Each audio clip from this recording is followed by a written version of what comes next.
प्यारे दोस्तों, इस्लाम की तारीख में कुछ घटनाएं ऐसी हैं जिन्हें सदियों बीत जाने के बाद भी भुलाया नहीं जा सकता। उन्हीं में से एक घटना है करबला का वाकया। यह सिर्फ एक जंग का नाम नहीं है, बल्कि सब्र, कुर्बानी, बहादुरी, दीन से मोहब्बत और अल्लाह की राह में हर चीज कुर्बान कर देने का एक महान उदाहरण है।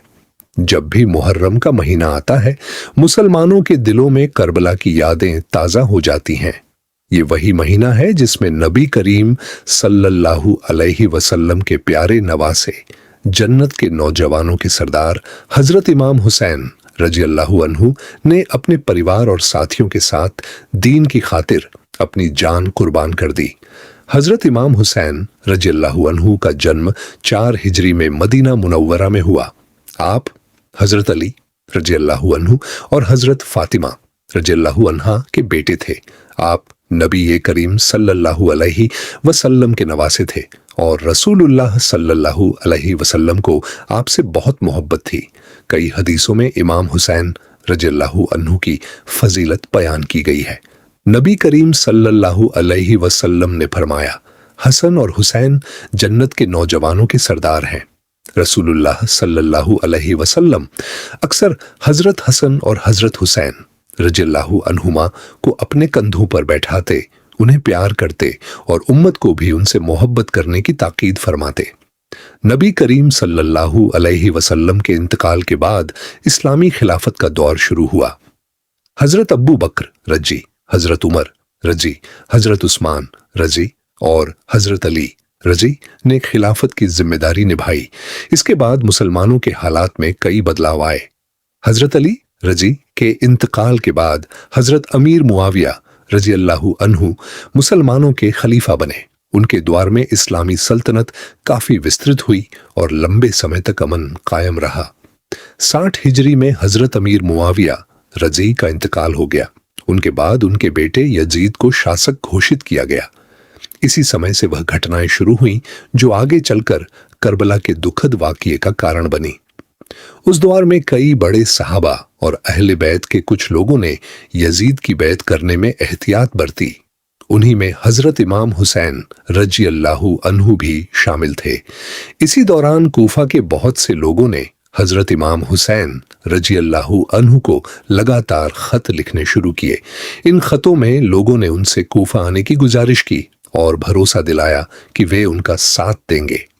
इमाम हुसैन रजी ने हालात को समझने के लिए अपने चचेरे भाई हजरत मुस्लिम बिन अकील रजी अल्लाहु अन्हु को कूफा भेजा ताकि वहां के हालात की सही जानकारी मिल सके। जब हजरत मुस्लिम बिन अकील रजी अल्लाहु अन्हु कूफा पहुंचे तो शुरू में हजारों लोगों ने उनका समर्थन किया, लेकिन बाद में हालात बदल गए और लोग धीरे धीरे उनका साथ छोड़ते चले गए। यहीं से करबला के उस दर्दनाक सफर की शुरुआत होती है जिसने पूरी उम्मत को गमगीन कर दिया। अस्सलामु अलैकुम व रहमतुल्लाहि व बरकातुहू। दोस्तों, पिछले भाग में हमने जाना कि इमाम हुसैन अपने परिवार और साथियों के साथ करबला पहुंच चुके थे। अब हालात और भी कठिन होने वाले थे। करबला के मैदान में इमाम हुसैन रजी और उनके साथियों को चारों तरफ से घेर लिया गया। इमाम हुसैन रजी की संख्या बहुत कम थी, जबकि सामने बड़ी फौज मौजूद थी। इसके बावजूद इमाम हुसैन रजी ने सब्र, हिम्मत और अल्लाह पर भरोसे का दामन नहीं छोड़ा। इमाम हुसैन रजी बार बार यह कोशिश करते रहे कि मामला बातचीत से हल हो जाए और मुसलमानों के बीच लड़ाई ना हो।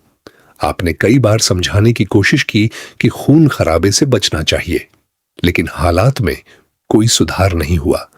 कुछ दिनों बाद इमाम हुसैन रजी और उनके साथियों पर पानी की आपूर्ति रोक दी गई। ये उनके लिए एक बहुत बड़ी परीक्षा थी। करबला की तपती हुई रेत, गर्म मौसम और प्यास की शिद्दत ने हालात को और भी कठिन बना दिया। काफिले में छोटे छोटे बच्चे, महिलाएं और बुजुर्ग भी थे। प्यास की वजह से बच्चों की हालत बहुत नाजुक होने लगी। तंबुओं में बच्चों की प्यास की आवाजें सुनाई देती थीं, लेकिन इमाम हुसैन रजी और उनके साथी सब्र करते रहे और अल्लाह से मदद मांगते रहे। इन कठिन परिस्थितियों में भी इमाम हुसैन रजी ने अपने साथियों को नमाज, दुआ और अल्लाह की याद की ताकीद की। उन्होंने अपने साथियों को हिम्मत बंधाई और बताया कि मोमिन के लिए हर हाल में अल्लाह पर भरोसा करना जरूरी है। 9 मुहर्रम की रात, जिसे तारीख में शब आशूर कहा जाता है, इमाम हुसैन रजी ने अपने साथियों को इकट्ठा किया। आपने अल्लाह की हम्द और सना बयान की और अपने साथियों से फरमाया कि दुश्मनों का मकसद सिर्फ मुझे है। अगर तुम चाहो तो अंधेरे का फायदा उठाकर यहां से चले जाओ, मैं तुम्हें इसकी इजाजत देता हूं। लेकिन इमाम हुसैन रजीन के वफादार साथियों ने एक आवाज में कहा कि हम आपको छोड़कर कभी नहीं जाएंगे, हम आखिरी सांस तक आपका साथ देंगे। ये वफादारी, मोहब्बत और ईमान की एक महान मिसाल थी। उस रात इमाम हुसैन रजी और उनके साथियों ने इबादत, तिलावत कुरान, दुआ और इस्तिगफार में गुजारी। उन्हें मालूम था कि अगला दिन बहुत कठिन होने वाला है, लेकिन उनके दिल अल्लाह की याद से भरे हुए थे। आशूरा की सुबह अब करीब आ चुकी थी। इतिहास का एक बहुत ही दर्दनाक दिन शुरू होने वाला था। दोस्तों, पिछले भाग में हमने जाना कि कूफा के लोगों ने बार बार खत लिखकर इमाम हुसैन को कूफा आने की दावत दी। हालात की सही जानकारी लेने के लिए इमाम हुसैन रजी ने अपने चचेरे भाई मुस्लिम बिन अकील को कूफा भेजा। जब मुस्लिम बिन अकील रजीबान कूफा पहुंचे तो शुरुआत में हजारों लोगों ने उनका स्वागत किया। बहुत से लोगों ने उनके हाथ पर बैत की और यह भरोसा दिलाया कि वे इमाम हुसैन रजी का पूरा साथ देंगे। इन हालात को देखकर मुस्लिम बिन अकील रजी ने इमाम हुसैन रजी को संदेश भेजा कि कूफा के लोग आपका इंतजार कर रहे हैं। लेकिन कुछ ही समय बाद हालात अचानक बदल गए। कूफा के नए गवर्नर के आने के बाद लोगों में डर पैदा हो गया। धीरे धीरे वे लोग जिन्होंने साथ देने का वादा किया था पीछे हटने लगे। देखते ही देखते मुस्लिम बिन अकील रजी लगभग अकेले रह गए। आखिरकार मुस्लिम बिन अकील रजी को गिरफ्तार कर लिया गया और उन्हें शहीद कर दिया गया। उनकी शहादत इस बात का सबूत थी कि कूफा के हालात पूरी तरह बदल चुके थे। इधर इमाम हुसैन रजी मक्का मुकर्रमा से अपने परिवार और कुछ वफादार साथियों के साथ कूफा की ओर रवाना हो चुके थे। रास्ते में उन्हें कई लोगों ने हालात की नजाकत बताई और सफर रोकने की सलाह भी दी, लेकिन इमाम हुसैन रजी ने अल्लाह पर भरोसा रखते हुए अपना सफर जारी रखा। सफर के दौरान इमाम हुसैन रजीमत को मुस्लिम बिन अकील रजीवन की शहादत की खबर मिली। ये खबर बेहद दुखद थी। इसके बावजूद उन्होंने अपने साथियों से मशवरा किया और सफर जारी रखने का फैसला किया। आखिरकार 2 मुहर्रम 61 हिजरी को इमाम हुसैन रजी का काफिला इराक के मैदान करबला में पहुंचा। यहीं से इस्लामी तारीख का सबसे दर्दनाक अध्याय शुरू हुआ। करबला के मैदान में इमाम हुसैन रजी और उनके साथियों को रुकने पर मजबूर किया गया। उन्होंने हर संभव कोशिश की कि मामला अमन और बातचीत से हल हो जाए, लेकिन हालात दिन ब दिन कठिन होते गए। इमाम हुसैन रजी के साथ उनके परिवार के लोग, बच्चे और कुछ वफादार साथी मौजूद थे। संख्या बहुत कम थी, लेकिन उनके हौसले बुलंद थे। उन्हें पूरा यकीन था कि जो कुछ होगा वह अल्लाह की मशीयत से होगा। अस्सलामु अलैकुम व रहमतुल्लाहि व बरकातुहू।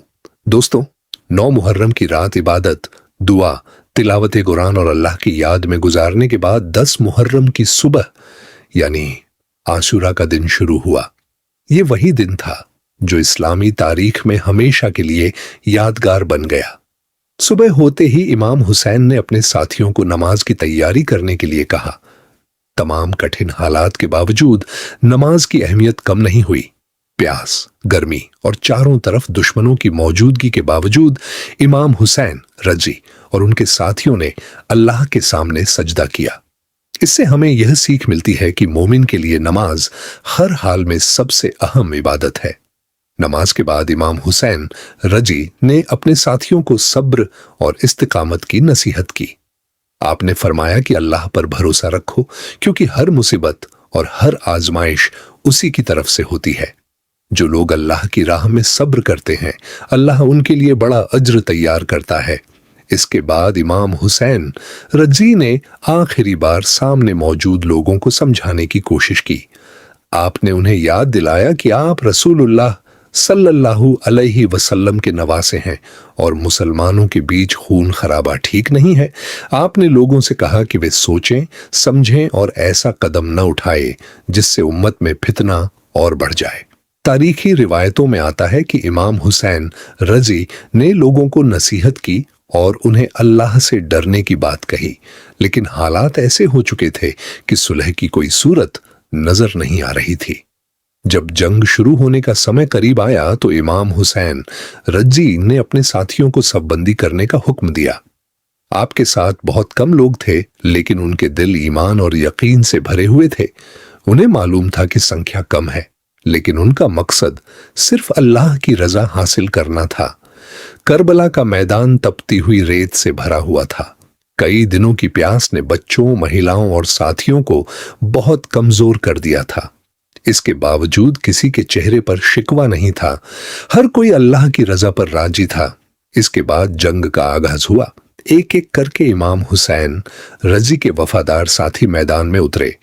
उन्होंने बहादुरी, सब्र और वफादारी की ऐसी मिसाल पेश की जिसे आज भी याद किया जाता है। वे संख्या में कम थे, लेकिन हिम्मत और ईमान में बहुत मजबूत थे।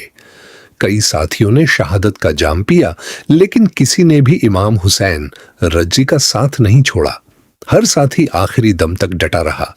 यह वफादारी और कुर्बानी की एक ऐसी मिसाल थी जो इस्लामी तारीख में हमेशा याद रखी जाएगी। दोस्तों, करबला का वाकया हमें यह सिखाता है कि इंसान को हर हाल में सच, सब्र और अल्लाह पर भरोसे को मजबूती से थामे रखना चाहिए। कठिन से कठिन हालात में भी दीन और अच्छे अखलाक को नहीं छोड़ना चाहिए। धीरे धीरे इमाम हुसैन रजी के अधिकतर साथी शहीद हो चुके थे। अब वह वक्त करीब आ रहा था जो इस्लामी इतिहास का सबसे गमगीन लम्हा बनने वाला था। करबला के मैदान में अब वह समय आ चुका था जब इमाम हुसैन के अधिकांश साथी शहीद हो चुके थे। चारों तरफ सन्नाटा था, लेकिन इमाम हुसैन रजी के चेहरे पर सब्र और अल्लाह पर यकीन साफ दिखाई दे रहा था। इमाम हुसैन रजी अपने तंबुओं की ओर गए और अपने परिवार वालों से मुलाकात की। आपने सबको सब्र की तलकीन की और अल्लाह पर भरोसा रखने की नसीहत की। यह लम्हा बेहद भावुक था। परिवार के लोग जानते थे कि अब जुदाई का समय करीब है, लेकिन हर कोई अल्लाह की रजा पर राजी था। इसके बाद इमाम हुसैन रजी ड्यूइस ने अल्लाह की बारगाह में दुआ की और करबला के मैदान की ओर बढ़े। आपने आखिरी बार लोगों को नसीहत की, उन्हें अल्लाह से डरने और खून खराबे से बचने की बात कही, लेकिन हालात नहीं बदले। तारीखी रिवायतों के मुताबिक इसके बाद इमाम हुसैन रजी ने बड़ी बहादुरी और सब्र का मुजाहिरा किया। आखिरकार 10 मुहर्रम 61 हिजरी को इमाम हुसैन रजी शहीद कर दिए गए। इमाम हुसैन रजी की शहादत इस्लामी इतिहास की सबसे दर्दनाक घटनाओं में से एक है। उनकी कुर्बानी हमें यह संदेश देती है कि एक मोमिन को हर हाल में अल्लाह पर भरोसा रखना चाहिए, सच्चाई का साथ देना चाहिए और अपने दीन पर मजबूती से कायम रहना चाहिए। करबला का वाकया हमें सब्र सिखाता है। जब इंसान मुश्किलों और परेशानियों का सामना करता है तो उसे अल्लाह की तरफ रुजू करना चाहिए और उससे मदद मांगनी चाहिए। ये वाकया हमें यह भी सिखाता है कि दुनिया की जिंदगी अस्थायी है, जबकि आखिरत हमेशा रहने वाली है। इसलिए हर मुसलमान को अपनी आखिरत की तैयारी करनी चाहिए, नमाज की पाबंदी करनी चाहिए, कुरान की तिलावत करनी चाहिए और नेक कामों में बढ़ चढ़कर हिस्सा लेना चाहिए। आज सदियों बाद भी जब करबला का जिक्र होता है तो लोगों के दिल गमगीन हो जाते हैं, लेकिन साथ ही उन्हें यह एहसास भी होता है कि दीन की खातिर कुर्बानी देने वाले लोगों का मुकाम अल्लाह के यहाँ बहुत ऊंचा होता है। अल्लाह ताला हमें अहले बैत से मोहब्बत करने, उनकी अच्छी बातों को अपनाने और अपने दीन पर मजबूती से कायम रहने की तौफीक अता फरमाए। आमीन। करबला का वाकया सिर्फ एक ऐतिहासिक घटना नहीं है, बल्कि यह हर दौर के मुसलमानों के लिए एक बड़ा सबक भी है। जब हम इस घटना पर गौर करते हैं तो हमें पता चलता है कि इंसान को हर हाल में अल्लाह की रजा को सबसे ऊपर रखना चाहिए। इमाम हुसैन ने हमें यह सिखाया कि मोमिन का असली सहारा सिर्फ अल्लाह होता है। जब चारों तरफ मुश्किलें हों, जब लोग साथ छोड़ दें, जब हालात इंसान के खिलाफ हो जाए, तब भी एक सच्चा मोमिन अल्लाह पर भरोसा नहीं छोड़ता। करबला हमें सब्र का भी बड़ा पैगाम देता है। आज छोटी छोटी परेशानियों में लोग मायूस हो जाते हैं, शिकायत करने लगते हैं और कभी कभी अल्लाह की तकदीर पर सवाल उठाने लगते हैं। लेकिन करबला का वाकया हमें सिखाता है कि मुश्किल कितनी भी बड़ी क्यों ना हो, एक मोमिन को सब्र का दामन थामे रखना चाहिए। करबला हमें यह भी सिखाता है कि दुनिया की मोहब्बत इंसान को गुमराह कर सकती है। दुनिया की जिंदगी बहुत छोटी है, जबकि आखिरत हमेशा रहने वाली है। इसलिए हर मुसलमान को चाहिए कि वह अपनी जिंदगी को अल्लाह और उसके रसूल सल्लल्लाहु अलैहि वसल्लम की बताई हुई राह के मुताबिक गुजारे। दोस्तों, हमें अपने आप से यह सवाल पूछना चाहिए कि क्या हम अपनी नमाजों की हिफाजत कर रहे हैं? क्या हम कुरान पढ़ते हैं? क्या हम अपने माता पिता के साथ अच्छा व्यवहार करते हैं? क्या हम झूठ, गईबत, चुगली और दूसरे गुनाहों से बचते हैं? अगर हम सचमुच करबला के पैगाम को समझना चाहते हैं तो हमें अपनी जिंदगी में अच्छे अखलाकन को अपनाना होगा। हमें सच्चाई, इंसाफ, सब्र और अल्लाह की इताअत को अपनी पहचान बनाना होगा। मुहर्रम का महीना हमें अपनी जिंदगी का जायजा लेने का मौका देता है। ये महीना हमें याद दिलाता है कि एक दिन हम सभी को इस दुनिया से जाना है और अल्लाह के सामने अपने आमाल का हिसाब देना है। इसलिए आओ हम आज ही तौबा करें, अपने गुनाहों से माफी मांगें, नमाज की पाबंदी शुरू करें, कुरान से अपना रिश्ता मजबूत करें और अल्लाह की राह में चलने का पक्का इरादा करें। दोस्तों, जब भी करबला का जिक्र आता है तो हमारे दिलों में कई सवाल पैदा होते हैं, लेकिन सबसे अहम सवाल यह है कि आखिर इस वाकये से हमें अपनी जिंदगी के लिए क्या सीख मिलती है। सबसे पहली सीख यह है कि इंसान को हर हाल में अल्लाह पर भरोसा रखना चाहिए। जब हालात कठिन हो, जब कोई रास्ता न दिखाई दे, तब भी मोमिन का दिल अल्लाह की रहमत से मायूस नहीं होता, क्योंकि अल्लाह अपने बंदों को कभी अकेला नहीं छोड़ता। दूसरी सीख यह है कि दीन को दुनिया पर प्राथमिकता देनी चाहिए। आज बहुत से लोग दुनिया की दौड़ में इतने मशगूल हो जाते हैं कि नमाज, कुरान और दीन की दूसरी जिम्मेदारियों को भूल जाते हैं। करबला हमें याद दिलाता है कि असली कामयाबी दुनिया की नहीं, बल्कि आखिरत की कामयाबी है। तीसरी सीख यह है कि इंसान को अच्छे अखलाक अपनाने चाहिए। सच्चाई, अमानतदारी, सब्र, शुक्र और इंसाफ जैसी खूबियां एक मोमिन की पहचान है। हमें कोशिश करनी चाहिए कि हमारी जिंदगी भी इन खूबसूरत गुणों से सजी हो। दोस्तों, आज समाज में बहुत सी बुराइयां फैल चुकी हैं। झूठ बोलना, गीबत करना, लोगों का दिल दुखाना, रिश्तों को तोड़ना और दीन से दूर हो जाना आम बात बनती जा रही है। ऐसे समय में हमें अपने ईमान को मजबूत करने की जरूरत है। हमें चाहिए कि हम 5 वक्त की नमाज की पाबंदी करें, कुरान की तिलावत करें, अपने वालिदैन का सम्मान करें, गरीबों और जरूरतमंदों की मदद करें और अपने किरदार को इस्लाम के अनुसार बनाने की कोशिश करें। मुहर्रम का महीना सिर्फ इतिहास को याद करने का महीना नहीं, बल्कि अपने दिल और अपने आमाल को सुधारने का भी महीना है। अगर हम इस महीने में अपने अंदर अच्छी तब्दीली लाने की कोशिश करें तो यही करबला के पैगाम पर अमल करने का एक तरीका होगा। आइए हम सभी आज यह इरादा करें कि हम अपने दीन को बेहतर तरीके से समझेंगे, उस पर अमल करेंगे और अपनी आने वाली नस्लों को भी इस्लाम की सही तालीम देंगे। अल्लाह ताला हमें दीन की सही समझ अता फरमाए, हमारे गुनाहों को माफ फरमाए और हमें नेक रास्ते पर चलने की तौफीक अता फरमाए। आमीन। दोस्तों, करबला का वाकया हमें यह भी सिखाता है कि इंसान को अपने हर फैसले में अल्लाह की रजा को सबसे ऊपर रखना चाहिए। जब कोई मुसलमान अल्लाह की खुशी को अपनी जिंदगी का मकसद बना लेता है तो उसकी पूरी जिंदगी बदल जाती है। आज हम अपनी रोजमर्रा की जिंदगी में बहुत सी मुश्किलों का सामना करते हैं। कभी रोजी की परेशानी, कभी बीमारी, कभी घरेलू समस्याएं तो कभी दिल्ली परेशानियां। ऐसे समय में अक्सर इंसान टूटने लगता है, लेकिन करबला हमें सिखाता है कि मुश्किलें ईमान की पहचान होती हैं और मोमिन हर हाल में सब्र और दुआ का सहारा लेता है। कुरान हमें बार बार सब्र की ताकीद करता है। अल्लाह ताला फरमाता है कि बेशक अल्लाह सब्र करने वालों के साथ है। इसलिए जब भी कोई परेशानी आए तो हमें शिकायतों में समय बिताने के बजाय अल्लाह की तरफ रुजू करना चाहिए। करबला हमें यह भी सिखाता है कि इंसान को अपने रिश्तों की कद्र करनी चाहिए। परिवार, रिश्तेदार, पड़ोसी और समाज के दूसरे लोगों के साथ अच्छा व्यवहार करना एक मोमिन की पहचान है।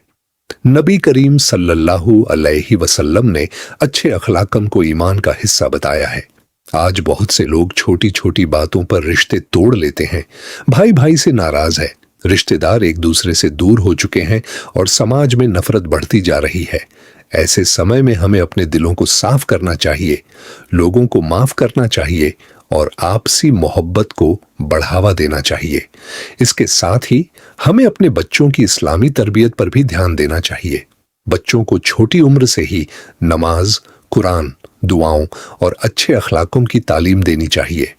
अगर हम अपनी आने वाली नस्लों को दीन से जोड़ देंगे तो इंशाअल्लाह समाज में बहुत सी बुराइयां अपने आप कम हो जाएंगी।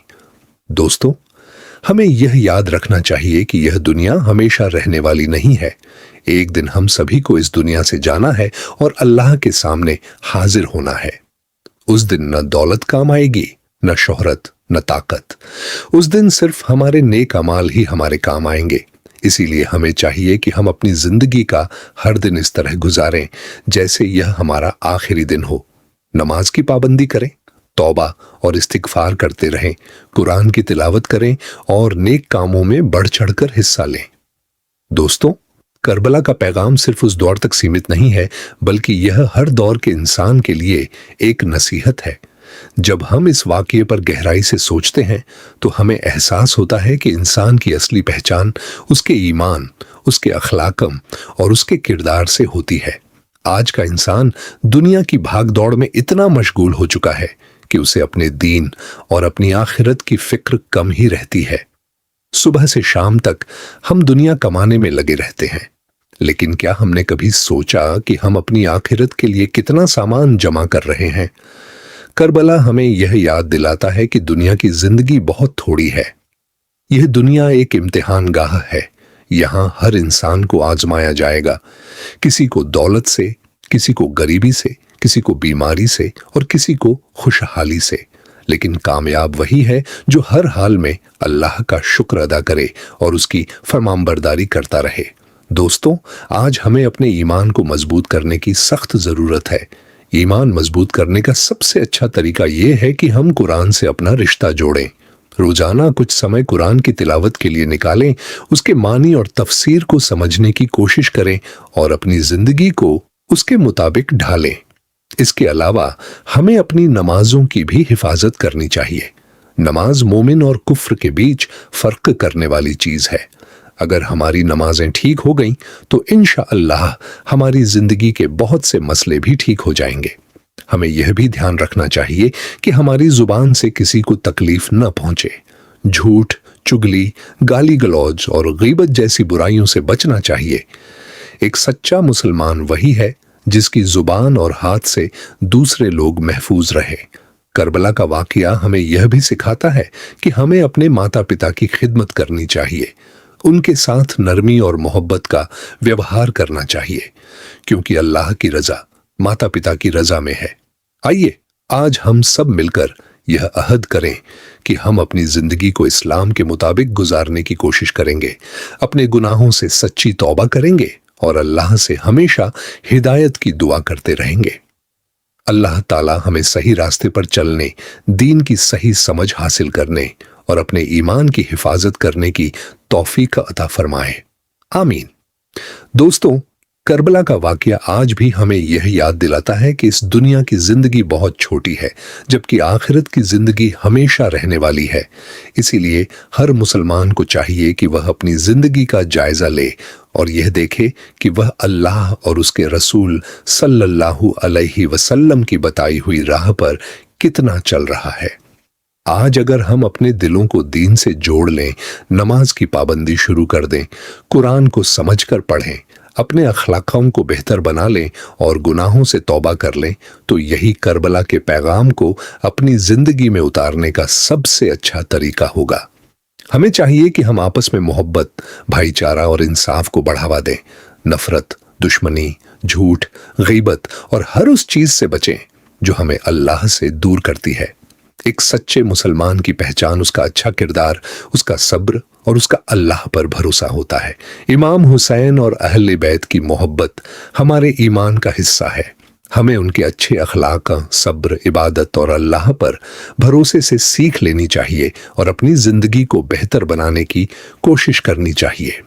आइए हम सब आज अल्लाह के सामने सच्चे दिल से तौबा करें, अपने गुनाहों की माफी मांगे और यह वादा करें कि हम अपनी जिंदगी को दीन के मुताबिक गुजारने की पूरी कोशिश करेंगे। अल्लाह ताला हमें दीन की सही समझ अता फरमाए, हमारे गुनाहों को माफ फरमाए, हमें नमाज का पाबंद बनाए, कुरान से हमारा रिश्ता मजबूत करे और हमें नेक रास्ते पर कायम रखे। आमीन या रब्बल आलमीन। अगर आपको ये वीडियो पसंद आई हो तो वीडियो को लाइक करें, अपने दोस्तों और रिश्तेदारों के साथ शेयर करें और चैनल को सब्सक्राइब करना न भूलें ताकि इस तरह की और इस्लामी वीडियो आप तक पहुंचती रहें। अस्सलामु अलैकुम व रहमतुल्लाहि व बरकातुहू।